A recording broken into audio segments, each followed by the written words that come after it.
وہ کیا دیکھتے ہیں کہ ایک لمبا چوڑا بڑی اور چپٹی کھوپڑی والا دیو سر پر ایک صندوق لیے خشکی میں آ نکلا اور اسی درخت کے پاس آ پہنچا جس پر یہ دونوں بیٹھے ہوئے تھے۔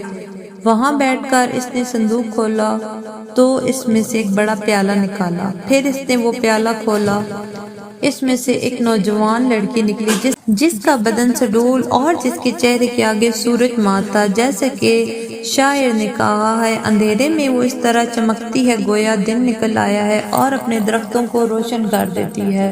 آفتاب کو اس کے نور سے روشنی پہنچتی ہے اور جب وہ باہر نکل کر جلوہ افروز ہے تو چاند تک شرما جاتا ہے۔ جب وہ پردہ اٹھا کر سامنے آتی ہے تو ساری خدائی اس کے سامنے سل کے گر پڑتی ہے۔ جب اس کے حسن کے سبزار پر اس کے نازو ادا کی بجلیاں گونجتی ہیں تو لوگوں کی آنکھوں سے آنسو برسنے لگتے ہیں۔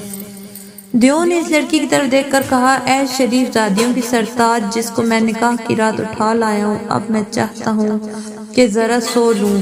یہ کہہ کر وہ لڑکی کے زانوں پر سر رکھ کر سو گیا۔ لڑکی نے سر اوپر اٹھایا تو ان دونوں بادشاہوں کو درخت کے اوپر بیٹھا دیکھا۔ یہ دیکھ کر اس نے دیو کے سر کو اپنے زانوں پر سے اٹھا کر زمین پر رکھ دیا اور خود درخت کے نیچے آ کر کھڑی ہوگی اور اشارے سے کہنے لگی کہ اتر آؤ اور دیو سے نہ ڈرو۔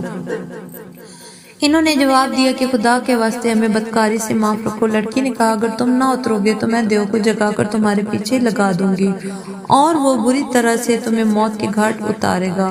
ڈر کے مارے وہ دونوں اتر کر اس کے پاس آ گئے۔ وہ قریب آئی اور کہا کہ آؤ میرے اوپر آؤ ورنہ میں ابھی دیو کو جگاتی ہوں۔ دیو کے ڈر سے شہریار اپنے بھائی شاہزان سے کہا کہ بھائی اس کا کہنا مان لو۔ اس نے جواب دیا کہ نہیں، پہلے آپ شروع کیجئے۔ وہ یہی بات کر رہے تھے کہ پہلے کون اس سے صحبت کرے کہ لڑکی نے کہا، میں دیکھتی ہوں کہ تم دونوں نخرے کر رہے ہو، اگر تم نے فوراً فعل شروع نہ کیا تو میں ابھی دیو کو جگا دوں گی۔ دیو کے ڈر کے مارے دونوں اس کے ساتھ صحبت کی۔ جب دونوں فارغ ہو چکے تو اس نے اپنی جیب سے ایک تھیلی نکالی جس میں سے ایک ہار کی شکل میں 570 انگوٹھیاں پروئی ہوئی تھی اور ان سے کہا، تم جانتے ہو یہ کیا ہے؟ انہوں نے کہا نہیں۔ اس نے کہا، یہ ان لوگوں کی انگوٹھیاں جو دیو کی موجودگی میں مجھ سے ہم صحبت ہوئے ہیں۔ تم دونوں بھائی بھی اپنی اپنی انگوٹھیاں مجھے دے دو۔ دونوں نے بھی انگوٹھیاں اتار کر اسے دے دی۔